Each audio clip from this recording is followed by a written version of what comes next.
સ્વાધ્યાય 1.10 નીચે આપેલ સંખ્યાઓમાં સાર્થક અંકો નક્કી કરો. A 0.007 metre square, B 2.64 into 10⁻24 kilogram, C 0.2370 gram પર centimetre cube, D 6.320 joule, E 0.000632 metre square. હવે જોઈએ આપણે તો સાર્થક અંકો અને સાર્થક અંકની સંખ્યા એ આપેલા આ જે મૂલ્યો છે એમાં કેટલી અને કઈ કઈ છે એ આપણે નક્કી કરીએ. હવે તો પહેલી રકમ અથવા તો પહેલું માપન આપણું 0.007. હવે આપણે આના નિયમો ભણી ગયા છીએ કે દશાંશ ચિહ્ન પછીના શૂન્યો અને પ્રથમ જે શૂન્ય સિવાયની સંખ્યા છે એની આગળના શૂન્યો. તો અહીંયા આગળ દશાંશ ચિહ્ન પછી અને 7 ની આગળના શૂન્યો જે છે એ સાર્થક અંકો તરીકે ગણાતા નથી. એનો મતલબ કે આની અંદર સાર્થક અંક જે છે એ માત્ર 7 છે.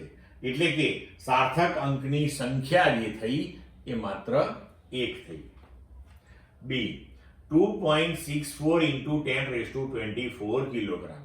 તો આવા માપનોની અંદર આપણે જોઈ ગયા કે આવા 10 ના ઘાતાંક વાળા જે પદ હોય એ સાર્થક સંખ્યામાં ગણતરીમાં લેવાતા નથી.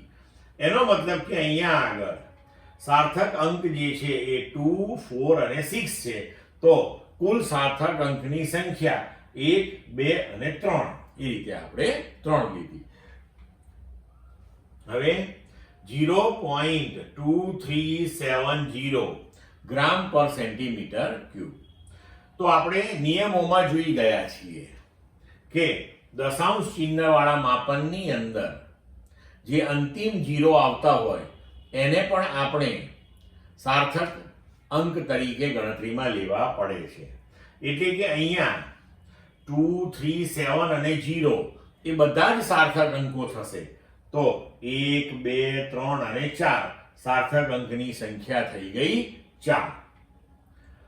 હવે D 6.320 જૂલ. તો જેમ હમણાં આગળ આપણે નક્કી કર્યું એમ દશાંશ ચિહ્ન પછી ના માપનની અંદર જે અંતિમ શૂન્ય આવતા હોય એ આપણે ગણતરીમાં લેવાના હોય છે અને બાકી અશૂન્ય તો બધા જ લેવાના છે અંકો આપણે. તો અહીંયા 6, 3, 2 અને 0 આ બધા જ સાર્થક અંકો ગણાશે. એટલે કે 1, 2, 3 અને 4 કુલ સંખ્યા થઈ ગઈ 4. હવે 0.000632 મીટર સ્ક્વેર.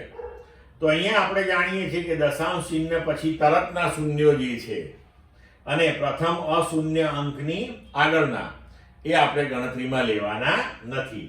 એટલે કે દશાંશ ચિહ્ન પછીના 3 શૂન્ય આપણે ધ્યાનમાં લેવાના નથી.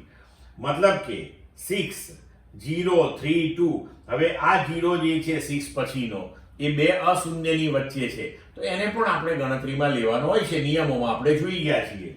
તો અહીંયા પણ સાર્થક અંકોની સંખ્યા 6032 એટલે કે કુલ 4 થશે.